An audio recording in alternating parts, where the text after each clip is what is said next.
When we started this project 12 years ago, we came from a conclusion that Northeast India and Myanmar has lost over 95% of Western Hoolock Gibbon population. So what could we do to try to reinforce these populations?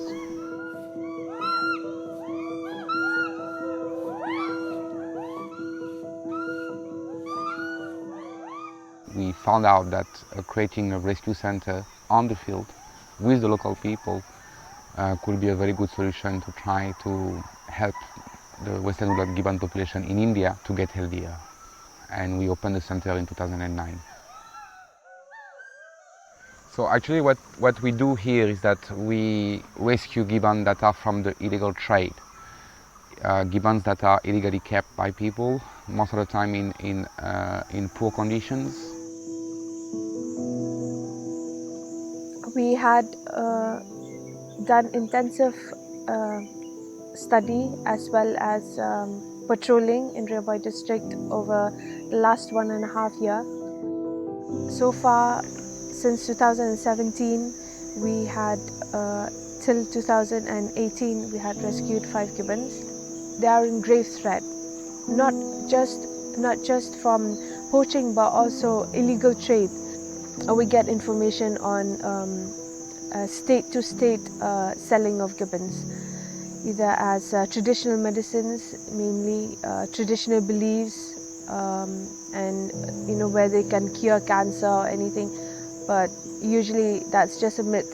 There's no such thing that the gibbon's bones or celluloris will cure anything. Basically, when the gibbons reach here, we first provide care to stabilize them, stabilize malnutrition, dehydration, several types of diseases. And so that will be done during the first part of the rehabilitation process, that is the quarantine part, that is a 90 days quarantine. And after they complete this 90 days of quarantine, we will start the proper rehabilitation process. The nutrition part is a very important part of our rehabilitation process because we have to understand that gibbons in the wild spend over 60% of their time in feeding. We have to give several numbers of feeding. We are here trying to give right now 4 feedings, 3 feedings of fruits and 1 feeding of leaves.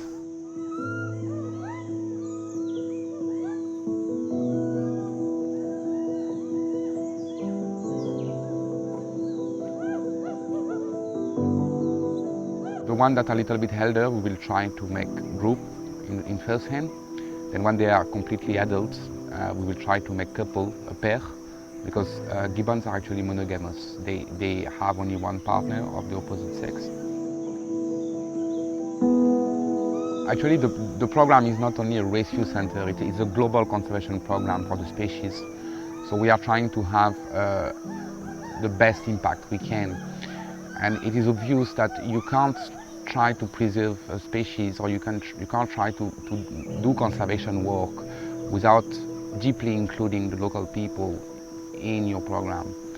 And for me, the best way how to include local people is to provide education. So we started to work with the school 9 years ago, and the idea was basically to provide a good and reliable education to rural kids who could not afford or who could not have the chance to go to the town and get a better education.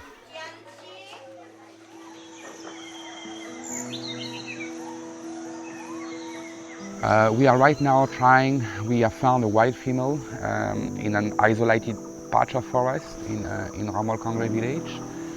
So what we want to try is, we have already tried with another male, try to introduce one male to her so that we can create one couple.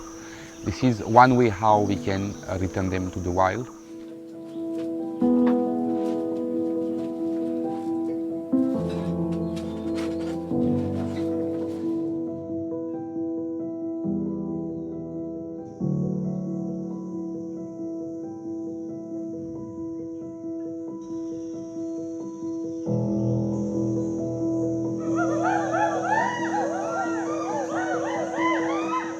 why Calcine was chosen is because he is a lone male. He is up to the mark according to his behavior, the way how he moves in the enclosure, the locomotion, the way how he's singing. Everything is up to the mark with a wild gibbon. So that is the most important thing for us, because you can't go for reintroduction with an individual that is not yet fit to be released. So he is fit to be released. Now what we are trying to do is that we want to introduce him to a wild female. So as I said at the beginning about couples, whether she will accept him, whether he will accept her, that part is up to them. Us, what we have to make sure is that it remains safe for both individuals, and in case it works, then we will let him go with her. If there is any signs of difficulties, then we will bring him back. So as largely as possible, since it's a conservation program and human, environment and animals are interconnected, we say. So what happens in the forest, like deforestation due to tree felling or making of charcoal, that is proposing a very negative effect on a large global context of conservation as it is.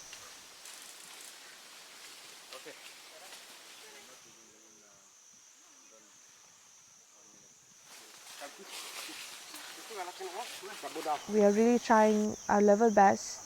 However, we also need the help of people. We need the help of forest officers or forest rangers to give us such information and to collaborate. And as we collaborate with them, they also should collaborate with us.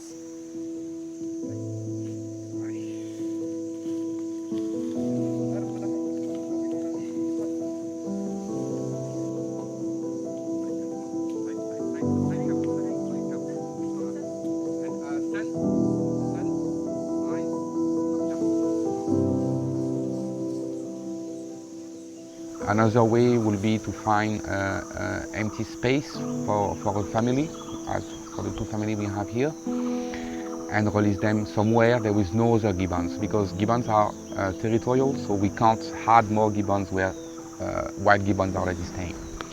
But reintroduction is definitely the main goal of the program, because it is a way how we can reinforce the number of wild gibbons in the wild, and it's also a way how to respect the ethic of the Western Hoolock gibbons that again are ape and need freedom.